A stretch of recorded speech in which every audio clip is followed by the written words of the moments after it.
Bonjour à toutes, bonjour à tous. C'est le premier dimanche de l'année et je tenais à vous souhaiter aujourd'hui, au nom de toute l'équipe de Sagesse Bouddhiste et de l'ensemble des membres de l'Union Bouddhiste de France, nos meilleurs vœux de bonheur, de sérénité et d'amour. Pour commencer cette nouvelle année 2014 sous les auspices de la paix et de la compassion, nous avons décidé de consacrer cette émission au bouddhisme en Mongolie à travers un documentaire diffusé en 2 parties qui nous montre le renouveau religieux de ce pays depuis son ouverture démocratique en 1990. Je vous propose donc de regarder sans plus attendre ce film de Christophe Boula qui nous fait vivre la profondeur et l'authenticité du bouddhisme en Mongolie.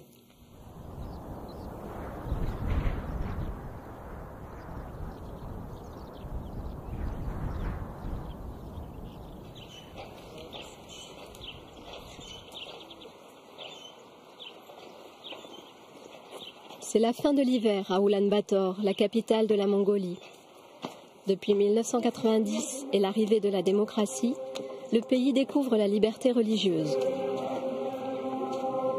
De nouveau, des moines aux manches bleues parcourent la ville et la population se presse dans les temples en y cherchant sans doute un peu de ses racines.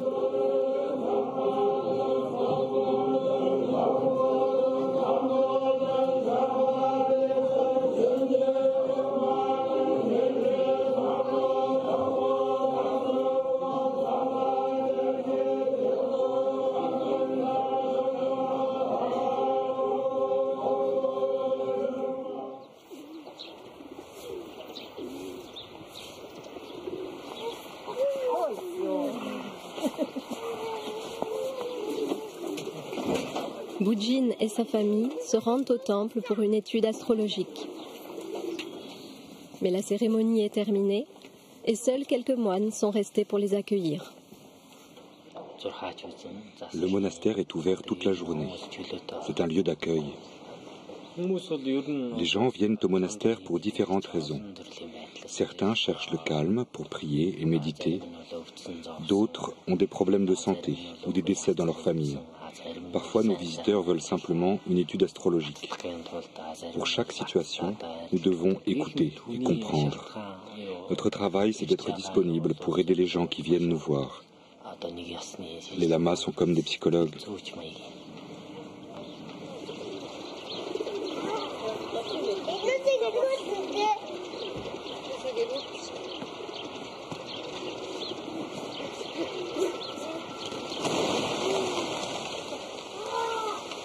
Une centaine de moines résident actuellement au monastère de Dashcholin.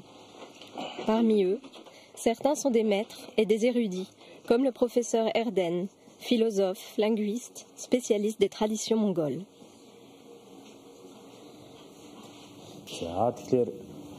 Le bouddhisme est très ancien en Mongolie. Il s'est diffusé à 3 reprises. D'abord à la période Ryungnu au 7e siècle, puis au temps de l'empereur Kubilai Khan. Enfin, plus largement, au XVIIe siècle, à l'époque du grand saint Zanabazar. À travers les siècles, la religion bouddhiste a pénétré de manière très profonde la civilisation nomade des Mongols. L'un a influencé l'autre au point de ne former qu'un seul et même mode de vie. Avec l'alternance de 4 saisons très différentes, la nature climatique de la Mongolie est tout à fait originale. Cette instabilité du climat va bien avec notre vie nomade qui nous pousse à suivre l'ère du temps. De même, nous, les moines, pouvons méditer sur ce changement incessant, car la notion d'impermanence est un concept fondamental de la religion bouddhiste.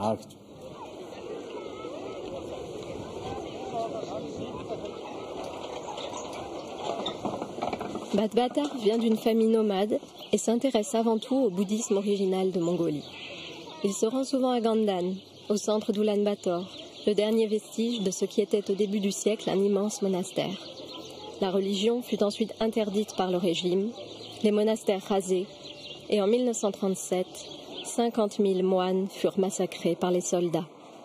On dit que la statue géante de Chenrezi, le Bouddha de la compassion, fut fondue à cette époque pour faire des balles qui servirent à exécuter les moines.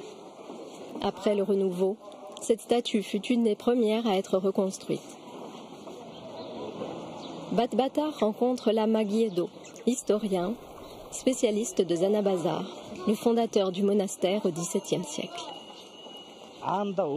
Ces temples font partie de l'ensemble original, comme le temple de Chirdara, le Bouddha primordial. Lorsqu'il a créé ses œuvres, Zanabazar a pensé au futur, pour que ses statues et ses monastères durent longtemps. Zanabazar a composé la musique de nos rituels, il a écrit des livres de prière, créé des règles de réunion pour les temples. Il était un très grand lama et aussi un merveilleux artiste.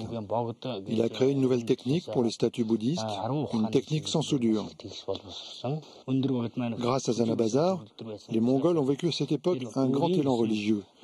Les gens venaient de très loin pour prier à Irkhure. C'est pour ces nouveaux croyants que Zanabazar a créé des œuvres extraordinaires, comme la statue de Chirdara. Puis le monastère a grandi à partir d'Irkhure, le cercle original. Au XIXe siècle, ce monastère s'est séparé en deux quartiers. Un pour la cour, l'ensemble des temples et palais de Zunkhure, l'autre pour l'enseignement des moines, Gandan, où nous sommes maintenant. Gandan abritait des milliers de moines et 12 temples, spécialisés dans chaque science du bouddhisme. En regardant le plan de l'Oulan-Bator moderne, puis celui du début du siècle, on s'aperçoit que la ville entière était alors un monastère. On voit très bien l'université de Gandan, deuxième cercle le plus à l'ouest, et le cœur de la ville, entouré de murs jaunes, avec ses palais et ses temples yurts. L'histoire de ce monastère extraordinaire commence avec celle de Zanabazar, qui choisit de fonder un monastère mobile nommé Irkhure, le Grand Cercle, pour abriter ses statues et les exposer à la population nomade. Batbatar voyage sur les traces du grand artiste, au cœur des steppes mongoles.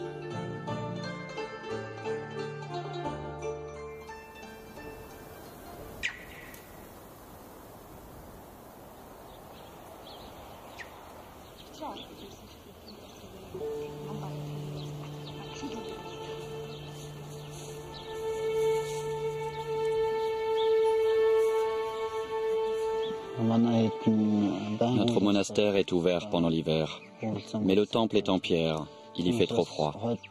Pour cette raison, on a monté un monastère yourte et on prie ici. Nous avons 6 lamas âgés qui ont appris à lire quand ils étaient jeunes pour réciter les textes. La tradition se prolonge depuis 1937.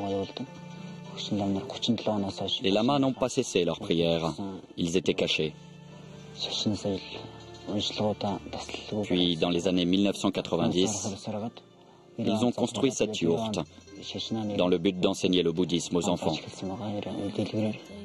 Les temples n'étaient pas en activité avant les années 90 ? Durant le temps de la répression, les gens du village se sont opposés à la destruction des 3 temples et ont proposé d'en faire des garages. Du coup, ils sont restés intacts. Les communistes ont commencé à détruire le monastère du milieu, mais les habitants ont dit qu'on pouvait l'utiliser comme enclos pour les troupeaux.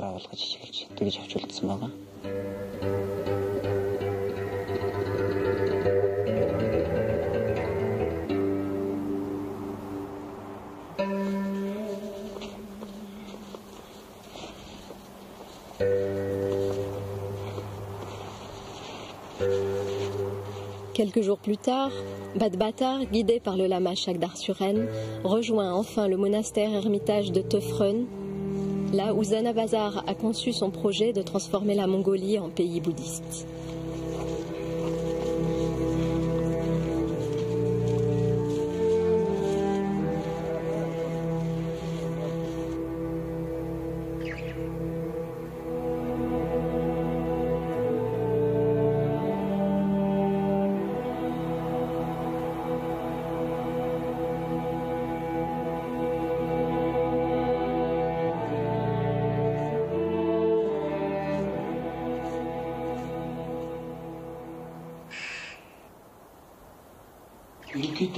Cette grotte, qu'on appelle l'atelier, est en fait une grotte de méditation. On dit que c'est ici que Zanabazar a imaginé ses sculptures, et il aurait façonné la statue de Chirdara dans cette grotte. Il aurait sculpté aussi la Tara verte, en prenant pour modèle une jeune fille mongole qui s'appelait Amina.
Quand je suis venu ici la première fois, il n'y avait que des rochers et des ruines. En 1993, à l'automne, j'ai fait une réunion avec les personnes âgées de mon village. On a commencé à construire le petit monastère en bois.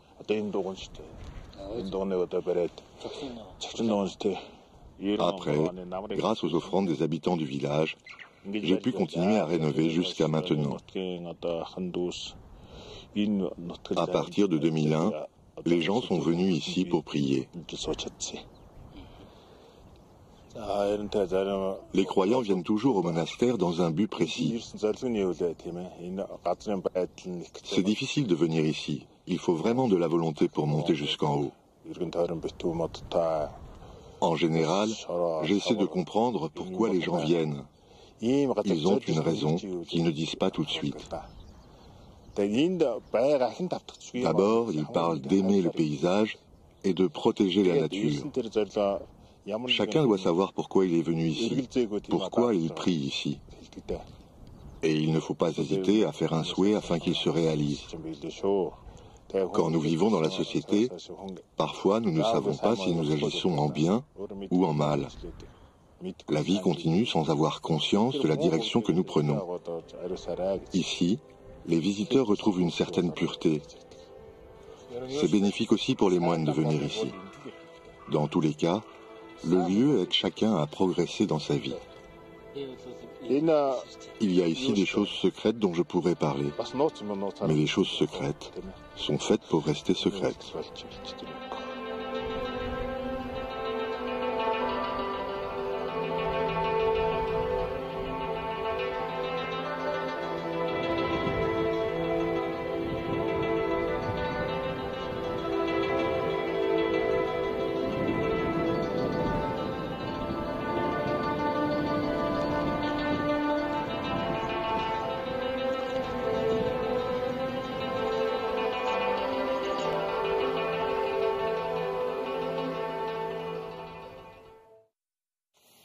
Nous nous retrouvons donc la semaine prochaine pour la suite de ce document exceptionnel.